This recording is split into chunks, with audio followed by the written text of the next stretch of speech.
Bonjour tout le monde et bienvenue à Solide comme du roc, où nous mettons l'évangile à l'épreuve. Nous continuons notre série de l'or pur de l'Apocalypse. Je m'appelle Matteo Dobrossi et je veux m'entretenir avec mon voisin et ami Peter Murphy. Salut Peter. Salut Matteo. Tu vas bien? Oui, merci. Parfait, parfait. Écoute, la dernière fois, nous avons traité la section La rédemption dans le scénario de Apocalypse. Alors Peter, quel est le sujet d'aujourd'hui? Eh bien, Matteo, aujourd'hui, nous arrivons à la section de la fin de notre scénario du film. Grosso modo, cela tombe en deux parties. D'abord, le cavalier monté sur le cheval blanc et le jugement final. Ça, c'est chapitre 19, 11, chapitre 20, 15. Et ensuite, la création nouvelle et la nouvelle Jérusalem dans les chapitres 21 et 22. Cette figure montée sur le cheval blanc qui apparaît au chapitre 19, verset 11, le frappe par sa puissance. Il s'appelle fidèle et véritable. Il juge avec justice et il fait la guerre. Oui, quand il arrive, le ciel est ouvert.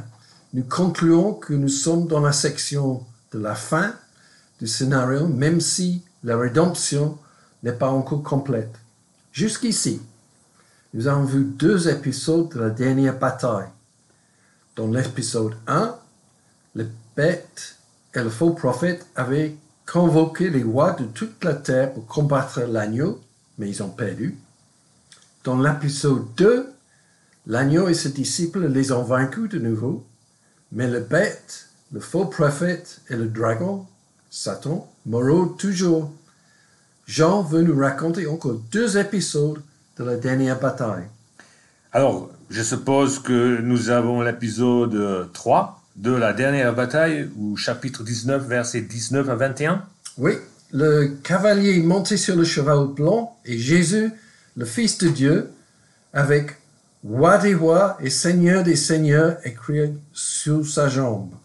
Ici, on ne l'appelle pas l'agneau, mais son sacrifice sur la croix est rappelé par le fait que son manteau est couvert de sang. Il est la parole de Dieu. De toute façon, la bête, les rois de la terre et leur armée se ressemblent pour combattre le cavalier et son armée. C'est l'épisode 3 de la dernière bataille. Oui, c'est cela. Mais en fait, il n'y a pas de combat. Le tout-puissant cavalier monté sur le cheval blanc vainc toutes les armées païennes sans combat. Il les tue avec l'épée qui sort de sa bouche. Puis, ceux qui ont adoré la bête sont tués. La bête et le faux prophète sont capturés et jetés dans le lac de soufre enflammé. On va revoir ce lac au 10. D'accord. Nous avons résumé le chapitre 19. Maintenant, nous arrivons au passage du chapitre 20, versets 1 à 6, qui a suscité beaucoup de controverses à travers les siècles. Oui, comment? Enfin, Satan est capturé et enchaîné pendant 1000 ans, le fameux millénium. À la fin du chapitre 19, les rois de la terre, la prostituée, la bête, le faux prophète ont été tous mis hors d'état de ruine. Tout le mal qui peut être attribué au système terrestre d'oppression et de domination, comme Rome ou les autres, est tombé. Seul Satan, le dragon, est encore présent. Donc, il doit être capturé avant que le jugement final de l'humanité, la résurrection des morts et la création nouvelle puissent avoir lieu. Exactement. Ainsi, il y a forcément un épisode 4 de la dernière bataille, au chapitre 20, versets 7 à 10, lorsque Satan est totalement vaincu. Cependant, il doit y avoir un laps de temps entre la défaite des systèmes oppressifs de Rome et la création nouvelle. Les 1000 ans de Jean sont un outil littéraire qui lui permet de séparer la défaite des systèmes de domination de la défaite finale de la racine du mal, Satan, et la résurrection corporelle des morts. Très bien, très bien. À la fin de 1000 ans, Satan est relâché. Il ressemble toutes les nations pour combattre le peuple de Dieu, comme on voit en chapitre 20, verset 8. Ceci doit être l'épisode 4, le dernier épisode de la dernière bataille. Tu as tout compris, Mathé? Relâcher Satan semble être le plan de Dieu pour assurer que toute trace de mal a été enlevée du monde. Ceci permet de la grande transformation du nouveau ciel et de la nouvelle terre d'avoir lieu. Satan doit faire tout ce qu'il peut, puis lui-même serait détruit. Dans le 4e et dernier épisode de la dernière bataille, il n'y a pas de combat. Le feu descend du ciel et les nations païennes et Satan se trouvent dans le lac de soufre enflammé dans lequel la bête et le faux prophète ont déjà été jetés. Cela prépare le chemin pour le jugement final de l'humanité. Oui, Dieu, le Créateur, enfin s'assied sur son trône pour le jugement final. Le jugement sera selon la totalité de la vie de chacun. Ce qui est écrit dans les livres. Ça, c'est chapitre 22 et Daniel, chapitre 7, verset 10. Ceci inclut leur foi en Jésus, ainsi que le fruit que le Saint-Esprit a produit dans leur vie. Cependant, la chose la plus importante est le livre de vie, auquel Jean a déjà fait référence. C'est le livre de vie de l'agneau, écrit avant la fondation du monde. Les morts sont jugés et la mort, avec sa base Hadès, est enfin détruite. Ceux dont les noms ne sont pas inscrits dans le livre de la vie sont jetés dans le lac enflammé. Enfin, nous arrivons à la section finale du scénario, la fin, la création nouvelle au chapitre 21 et 22.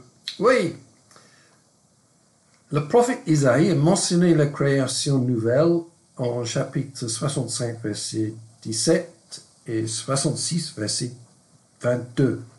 Jésus a intégré l'idée dans son enseignement, Matthieu 5, 18 et Marc 13, 31. Et les apôtres Pierre et Paul aussi, de Pierre 3, 12, Romains 8, 18 à 25. Puisque Dieu est fidèle à sa création, la création nouvelle est un processus de transformation et de renouvellement plutôt que de remplacement. Il n'y aurait plus de méchanceté ni de mal. Dieu fait toutes choses nouvelles. Donc, il y aura un nouveau ciel, une nouvelle terre et une nouvelle Jérusalem, mais pas de nouveau temple. Tout cela est parce que les choses anciennes auront disparu. La promesse merveilleuse est qu'il n'y aurait plus de mort, ni deuil, ni lamentation, ni douleur. Ça, c'est chapitre 21, verset 4. Oui, c'est ça. Alors, qu'est-ce que s'est passé? Est-ce que la terre a disparu et tout le monde est allé au ciel? Non, pas du tout. Nous avons un nouveau ciel et une nouvelle terre. Ils sont joints complètement. Et maintenant, la demeure de Dieu est parmi les hommes. Ça, c'est chapitre 21, verset 3. Donc, plus besoin de temple. L'incarnation de Jésus est maintenant accomplie à l'échelle cosmique. Le ciel et la terre étaient joints en Jésus. Un jour, le ciel et la terre seront joints totalement et éternellement. Paul dit la même chose en Ephésiens 1, verset 10. Donc la scène finale de la Bible n'est pas des hommes et des femmes qui vont au ciel, même pas que Jésus descende de nouveau sur terre, mais la nouvelle Jérusalem qui descend sur terre. Quelle est cette nouvelle Jérusalem, Peter? La nouvelle Jérusalem est l'épouse, le peuple de Dieu. Ainsi, la réalité céleste est qu'une fois notre vie cachée avec Christ en Dieu, nous avons une vie secrète au ciel qui se révélée un jour. La nouvelle Jérusalem représente l'unité du peuple de Dieu. Les 12 tribus d'Israël sont nommées sur les portes et les 12 apôtres sur les pierres de fondation. La nouvelle Jérusalem semble gigantesque. Oui, c'est un cube parfait d'environ 2300 km et approximativement la même empreinte que l'Empire romain. C'est une coupe parfaite, car cela était la forme du lieu très saint dans l'ancien temple à Jérusalem. Toute la cité est devenue la demeure de Dieu, le temple de Dieu, ou plus exactement, le lieu où Dieu vit pour toujours avec les humains, même si tout le monde n'est pas admis. Donc il n'y a pas de temple dans cette ville, car elle a pour temple le Seigneur, le Dieu Tout-Puissant, ainsi que l'agneau. Donc ça vient de chapitre 21, verset 22. Oui, tu as tout compris, Matthieu. Puis nous trouvons qu'il n'y a plus besoin de soleil, ni de lune, parce que la gloire du Seigneur illumine la cité et l'agneau est sa lampe. Pour la plupart du livre de l'Apocalypse, les nations et leurs rois ont été opposés au plan de Dieu, partageant l'idolâtrie et la violence économique de Babylone. Ils ont persécuté le peuple de Dieu et ont opposé les desseins de Dieu. Cependant, maintenant, ils apportent leur splendeur dans la création nouvelle de Dieu. Alors nous semblons revenir au jardin d'Éden avec l'arbre de la vie. Oui, depuis le trône de Dieu et de l'agneau coule le fleuve de l'eau de vie. Ça, c'est chapitre 22, verset 1. De chaque côté du fleuve se trouve l'arbre de la vie, celui qui a été interdit à Adam et Ève lorsqu'ils ont été expulsés du jardin d'Éden. L'arbre de la vie apporte de la guérison aux nations, comme cela a été partiellement le cas en Ézéchiel chapitre 47. Donc, comme le constate Tom Wright, la Nouvelle Jérusalem n'est pas quelque chose de figé, mais un projet rassemblant la louange de toute la création. Toute la terre est remplie de la gloire de Dieu. Oui, c'est sûr. Et Jésus reviendra. Oui, Jésus reviendra. D'où le « Je viens bientôt » de chapitre 22, verset 12. Il y a de l'urgence dans tout cela. Ne tiens pas cacher les paroles prophétiques de ce livre, car le moment fixé pour tous ces événements est proche. 22, 10. Il s'agit toujours de Jésus, l'alpha et l'oméga, le premier et le dernier, le commencement et la fin. Il est le descendant de la famille de David, l'étoile brillante du matin.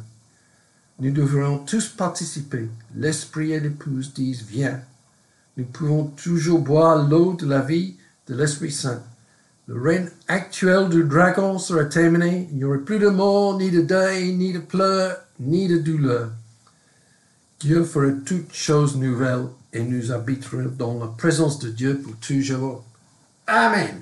Amen. Viens Seigneur Jésus. Ah bien, Peter.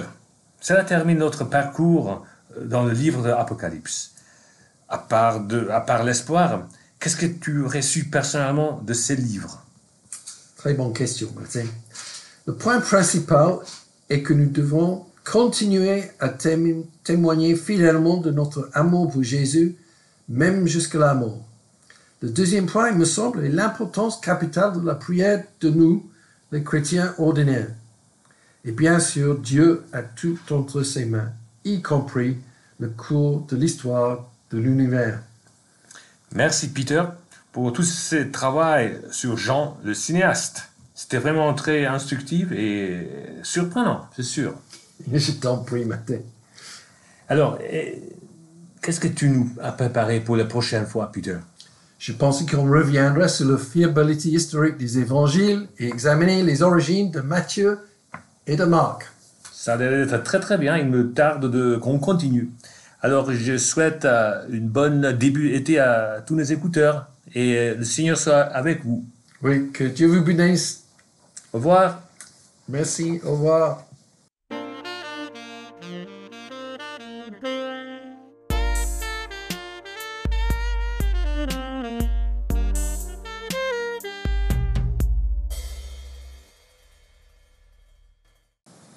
Merci pour votre écoute et pour votre fidélité. Le podcast Solide comme un roc a été préparé par Peter Murphy et Matteo Dobrossi. Merci à Timothée Benek aussi, qui nous a aidés avec les aspects techniques. Le morceau de musique que vous avez entendu au début et à la fin de ce podcast a été composé par Benjamin Dobrossi. Nous remercions Benjamin et nous utilisons ces morceaux avec sa permission. Merci à vous et à bientôt.